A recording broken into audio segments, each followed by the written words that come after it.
Hello, welcome to this video. Y'all, I'm on week 6. Just like 3 weeks-ish left of the 75 hard. I am so excited to be done. Let's be real. But it has been such a journey. I want to share with you today some meal prep hacks. Maybe you're like me and you already meal prep, and that is like a big part of your self care, self prioritization game. But if you don't meal prep, I would like to really convince you that this is one of the most important self care things you can do. So let's go for a little chat. I'm going to make it a little short today. Um, but yeah, I just want to kind of process with you a little bit about what has been awesome about the 75 hard. I gotta say, towards the middle, it's this weird dialectic of sort of being normal and just part of my routine, and also sort of like really wanting to be done. And it's just one of those things. I was out walking at like 9 p.m. last night, and I'm like, why do I wait till the end? So today I've already got my walk in and I've already got my exercise in. That's partly why my hair is a little cray cray today, but that's okay. Come as you are, right? So I think part of self prioritization is definitely time management. And meal prep is such a huge part of time management. It is just so great. So if you're a foodie like me and you want to eat good food the whole time, I was reflecting on this for the 75 hard, which is I love to eat food. Okay. I'm definitely a foodie. I'm a great cook. I love to eat good stuff. And I guess I just like always dreamed of being able to eat whatever I want. And that has pretty much been my experience with the 75 hard. Now, I know other people probably do it in a more restrictive manner, but I felt like because the exercise and the water and everything else was so intense, the one thing I wanted to do nutrition wise was just go gluten free. That's something my nurse practitioners wanted me to do forever, and I have not been able to pull it off. So, y'all, gluten has not touched my lips. Actually, I'm gonna be real. I was making my daughter some peanut butter crackers, and it just like went automatically, and then I was like, okay, I didn't eat it. So you do have to be super mindful in this challenge because sometimes, especially if you're not thinking early morning, late night, whatever, it's just easy to kind of get into autopilot. So this has been such a great mindfulness activity. It's also been a very sobering experience. Literally, I feel like if you're someone who's wanting to, work on sobriety, I feel like the 75 hard could be great for that because you get such a boost from the water and the nutrition and the exercise that it's been great. So, how have I gotten through gluten-free living? It's actually not been that hard. I did gluten-free a year before, probably 7 years ago. So I have done it before, and I think it definitely helped to pick a program that I was super familiar with. Luckily, I've found all of the gluten-free snacks. I was trying to think if I had one here. My favorite is Legendary Protein Hacks. They have like little cinnamon rolls and Pop-Tarts, and they're so good, and they're gluten-free, and they're 20 grams of protein. They're essentially junk food with protein, but like I'm okay with that. Especially I have been trying to hit around 100-ish grams of protein, give or take. So, in general, what I've been doing for the 75 hard is gluten free. That's the main thing, but also just trying to be lower carb ish. I've definitely still had candy, so I guess that doesn't really count. But like I said, I'm really excited because I think I found a lifestyle now where I can eat whatever I want and still be healthy and fit. So it just means I need to exercise a lot, which I'm okay with. I'm feeling the exercise piece as long as it's not 9 p.m. at night. So let's get to the topic at hand, which is meal prep. Okay. I don't know about you, but when I was growing up in my house, my mom would always get really kind of like anxious on Sundays. And I think probably that's very relatable. It's the Sunday scaries, right? Where we have to go back to work. If you notice, my last name is Megan Monday. And so I sort of like reclaimed Mondays as a business owner. And so that's the day that I have off. It's my hermit day. I try not to people. So actually, like Monday, I kind of love Mondays. And so I know that's not the case for everybody. But I still kind of get that Sunday scary thing because schools there where my husband goes to work. So it still kind of feels like a Monday, even though that's kind of a down day for me. And so I really find that meal prep is one of the best ways to get through the Sunday scaries. And so, what do we do to start? Well, the first thing that is good, which honestly, to be real, I kind of skip this step. Maybe I'll try it and see if things go a little bit smoother. But the first one, common sense, is to plan your meals in advance. So a lot of times when people will meal prep, they'll kind of do a menu for the week. Typically for me, I might just pick like a breakfast and a lunch and a dinner. There might be something that I always have on hand, like yogurt, or maybe I have like those little egg souffles or something like that, just kind of like grab and go, ready to go. But I might make like a frittata is one of my favorite sort of meal prep, low carb sort of options. It's basically a crustless quiche, delicious. And you can do it up however. So many good things you can do with a frittata. So I might make like a frittata just in general. Then I might make a lunch. So lunch this week has been some gluten-free spinach quesadillas with turkey and pepperoni and cheese and some like garlic aioli, which aioli just takes everything over the top, right? So I batched out a couple of those. I didn't do a whole week. I just did like two, but they were lunches. Sometimes I'll do a frozen dinner for lunch. I do have a little mini fridge in my office, so I kind of keep that stocked with like protein bars and protein shakes and, like breakfast stuff, whatever. So I kind of have like a contingency plan. If I fall down on my meal prep, I've kind of got like a backup, just staples in my office, which I think is a great strategy if you do not work from home. Um, and then I may do like a snack, like maybe protein balls, or I have this great like chocolate recipe that's mostly like coconut oil. Basically, you melt like some chocolate, peanut butter, cocoa, a bunch of coconut oil, and then there's different variations. It's kind of like a fat bomb, but I love making those. Those are really good. So I enjoy those quite a bit. Haven't made that in a while. That maybe we need to bring that back. And then I might make dinner. So maybe it's like a chili, maybe it's like a crock pot thing, maybe it's like a sheet pan, something like that. And so I'll just make something big that we basically can like reheat at night. And then, sometimes maybe I really kind of want to go to eating more salads at night.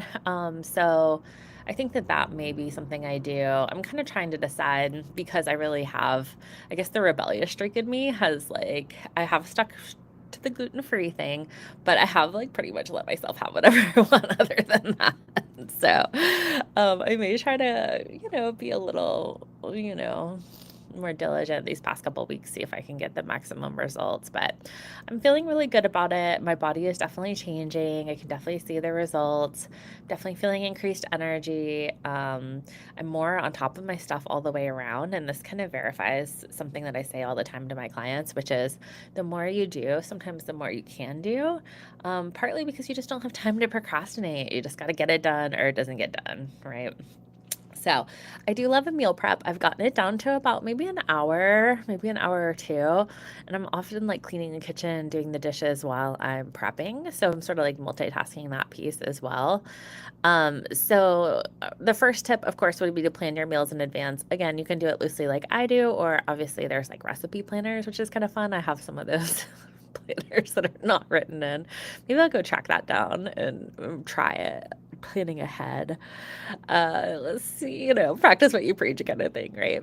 The second tip here is batch cooking. So sometimes with meal prep, maybe you're like me and you get bored of eating the same thing every time. So another sort of alternative to meal prep is to basically cook the ingredients and then like mix and match. So then you could make bowls or salads or like whatever you're into, but you're not necessarily like the Tupperware with the four same meals kind of thing happening.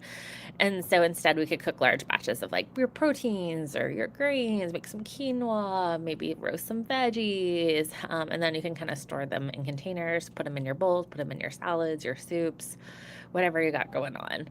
I've got a picky eater at my house, and so I'm just kind of used to I make her own meal typically. She just went vegetarian, so that's definitely been a change as well.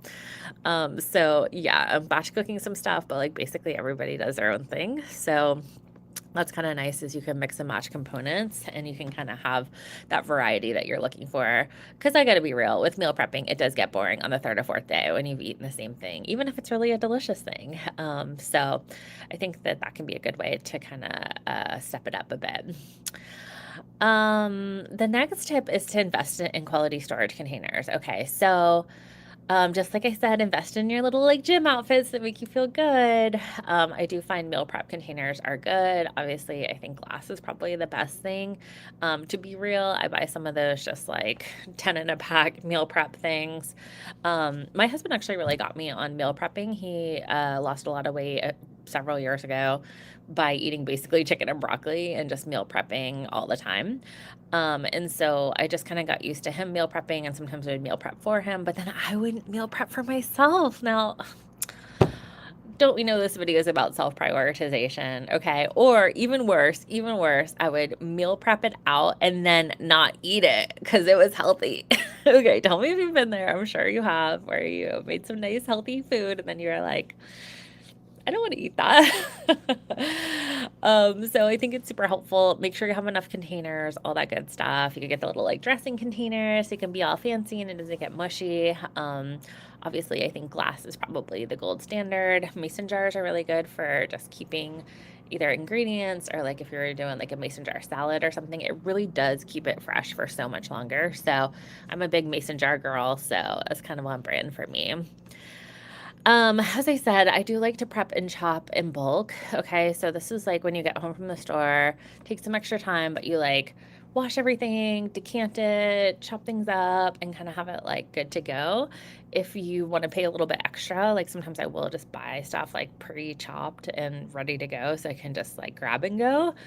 Depends on what kind of week I'm having. Also like to sometimes just go along the grocery stores and see what's in like on sale. I'm a bargain shopper. I love to get a bargain.